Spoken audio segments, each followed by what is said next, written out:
ఆంధ్ర రాష్ట్ర కాంగ్రెస్ పార్టీ అధ్యక్షురాలిగా ఈరోజు ఇక్కడికి నేను రావటం జరిగింది. ఈరోజు ఆంధ్ర రాష్ట్రంలో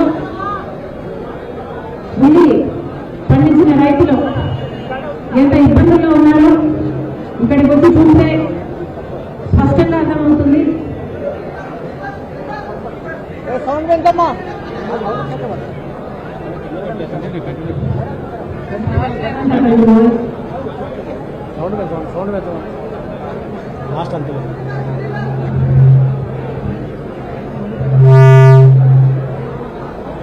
ఉల్లి పండించడానికి 20,000 నుంచి 1,20,000 వరకు పెట్టుబడి అవుతుంది అని రైతులు చెప్తున్నారు. కానీ అమ్ముకుందామంటే మాత్రం క్వింటాలు 600 రూపాయల కంటే రావటం లేదు అని చెప్తున్నారు.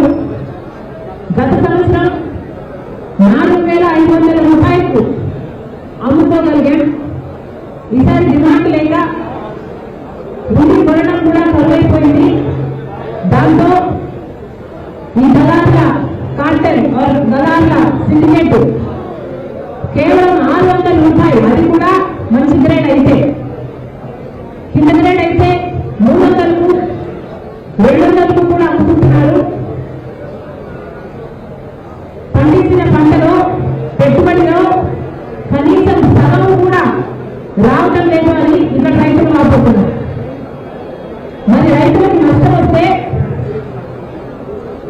మొన్న 2 రైతులు ఆత్మహత్య ప్రయత్నం చేయకపోతే దానికి వైసీపీ కార్యకర్తలు అంటూ టీడీపీ ప్రచారం చేసింది, కేసులు పెట్టింది.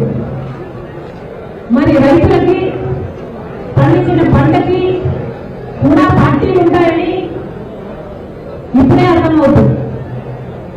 కూటమి సర్కార్కి, చంద్రబాబు గారికి ఇది కాదు. మళ్ళీ చెప్తున్నా, ఇక్కడ ఉల్లి రైతులు చాలా కష్టాలలో ఉన్నారు.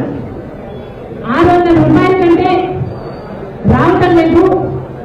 చంద్రబాబు గారు డిఫరెన్స్ అమౌంట్ మద్దతు ధర 1,200 అయితే ఆ డిఫరెన్స్ అమౌంట్ ప్రభుత్వం ఇస్తుంది అన్న జాయింట్ కలెక్టర్ మాట మీద ఇక్కడ చాలా మంది రైతులకి నమ్మకం లేదు అని చెప్తున్నారు. మళ్ళీ చెప్తున్నా, చంద్రబాబు గారు ఈ వరకు కూడా ఇదే రకంగా మాట ఇవ్వడం జరిగింది అని ఇక్కడ రైతులు చెప్తున్నారు. ఇది వరకు కూడా బకాయిలు ఉన్నాయి రైతులకి. గత సంవత్సరాలలో చంద్రబాబు గారు ఇచ్చిన మాటే ఇంతవరకు నెరవేరలేదు అని చెప్తున్నారు. మరి ఇప్పుడు అదే చంద్రబాబు గారు మళ్ళీ ఇప్పుడు డిఫరెన్స్ అమౌంట్ ప్రభుత్వం వేస్తుంది అని చెప్తున్నా కూడా మాకు నమ్మకం కుదరడం లేదు అని ఇక్కడ రైతులు చెప్పడం కూడా జరుగుతుంది. మరి చంద్రబాబు గారు ఉల్లి రైతుల విషయంలో రివ్యూ తీసుకొని ఎన్నో పెద్ద పెద్ద మాటలు చెప్పారు. ఉల్లి రైతులు ఎంతో భరోసా కలిగించేటట్టు మాట్లాడారు. అసలు రైతులందరూ కూడా సుభిక్షంగా ఉంటేనే రాష్ట్రం బాగుంటుంది అన్నారు. రైతుల కళ్ళల్లో ఆనందం చూడటమే కూటమి ప్రభుత్వ లక్ష్యం అన్నారు. ఇక ఉల్లి రైతులు పండించిన రైతులకు భరోసా ఇస్తూ అసలు ఉల్లి ధర కోసం సమీక్షలు అవసరం లేదు, ఆర్థిక శాఖ పర్మిషన్లు అవసరం లేదు, ఎంత కావాలంటే అంత పెట్టి మేమే తీసుకుంటాం, ప్రభుత్వం తీసుకుంటుంది అని చంద్రబాబు గారు అన్నారు. అవసరమైతే మార్క్సెట్ వీళ్ళని కూడా దించుతాం, అలాంటి సంస్థలను కూడా దించుతామని అన్నారు. ఉల్లి రైతులు ఏ మాత్రం చింత చెందాల్సిన అవసరం లేదు. ఉల్లికే కాదు, మిరపకైనా లేకపోతే వేరే పంటలకైనా పొగాకుకైనా చంద్రబాబు గారు చెప్పడం బయట విదేశాలలో నుంచి కూడా ఆర్డర్లు తీసుకొస్తామన్నారు. మరి చంద్రబాబు గారిని కాంగ్రెస్ పార్టీ ప్రశ్నిస్తుంది, ఏమైపోయింది? ఇన్ని మాటలన్నీ ఏమైపోయాయి? ఆర్డర్లు ఎక్కడున్నాయి? డిమాండ్ ఎక్కడుంది? ఈరోజు డిమాండ్ లేక, ధర లేక ఈరోజు ఇక్కడ ఉన్న రైతులంతా నష్టానికి అమ్ముకుంటున్నారు.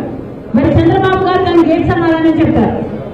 మార్కెట్ వస్తుందన్నారు, డైరెక్ట్ గా కొనుగోలు చేసేటట్టు చేస్తామన్నారు. మరి వాళ్ళు ఎందుకు రాలేదు? వాళ్ళైనా కనీసం 1,200కి ఎందుకు కొనటం లేదు? పోనీ మీరు ఇచ్చిన 1,200 గ్యారెంటీకి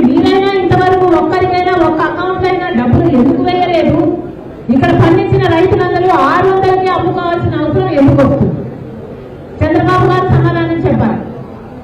మళ్ళీ చెప్తున్నా, చాలా మంది రైతులకి ఇక్కడ డిఫరెన్స్ అమౌంట్ వేస్తారు అన్న నమ్మకం లేదు. చంద్రబాబు గారు ప్రత్యేకంగా ఇన్ని రైతుల మీద దృష్టి పెట్టి ఆ డిఫరెన్స్ అమౌంట్ పడేటట్టు చేయాలి. ఎందుకంటే ఇంతవరకు కూడా ఒక్క రైతు అకౌంట్ లో కూడా ఆ 1200 మొత్తం 1200 ఎంతైతే చంద్రబాబు గారు చెప్తున్నారు మద్దతు ధర ఇస్తామని 1200 ఏ ఒక్క రైతుకి ఇవ్వలేదు. ముందు కూడా ఇక్కడ చాలా స్టాక్ ఉందని చెప్తున్నారు. ఆ స్టాక్ అంతా దాచేశారని చెప్తున్నారు. ఆ స్టాక్ ఉన్నంత కాలం మేము ఎట్లా కొంటామని ఈ రైతుని సతాయిస్తున్నారని చెప్తున్నారు. ఇన్ని ఇబ్బందులు ఇక్కడ ఉన్నాయి. చంద్రబాబు గారు ప్రత్యేకమైన దృష్టి పెట్టాల్సిన అవసరం ఉంది. కాబట్టి చంద్రబాబు గారు కాంగ్రెస్ పార్టీ డిమాండ్ చేస్తుంది, ఈ రైతులందరికీ కూడా ఏదైతే అసలు 1200 సరిపోదని చాలా మంది రైతులు చెప్తున్నారు. కనీసం 2000 2500 మద్దతు ధర ఉండాలి. లేకపోతే ఉల్లి పండించిన రైతులకి అసలు గిట్టుబాటు కానే కాదు అని చెప్తున్నారు. కాంగ్రెస్ పార్టీ ఇవన్నీ సమస్యలన్నీ విన్న తర్వాత చంద్రబాబు గారిని కూటమి ప్రభుత్వాన్ని డిమాండ్ చేస్తుంది. అసలు మద్దతు ధరను కూడా పెంచాల్సిన అవసరం ఉంది. ఉల్లికి మద్దతు ధర కనీసం 2400 రూపాయలైనా ఉండాలి అని కాంగ్రెస్ పార్టీ డిమాండ్ చేస్తుంది. ఇప్పుడు 1200 ఏదైతే చంద్రబాబు గారు అంటున్నారో ఆ 1200 వచ్చేటట్టు వెంటనే చర్యలు తీసుకోవాలని, ఇంతవరకు ఒక్క రైతుకు కూడా 1200 ఆయన చేతిలో ముట్టలేదని వెంటనే చంద్రబాబు గారు స్పందించి 1200 ఆ రైతుల అకౌంట్ లో వచ్చేటట్టు చేయాలని కాంగ్రెస్ పార్టీ డిమాండ్ చేస్తుంది.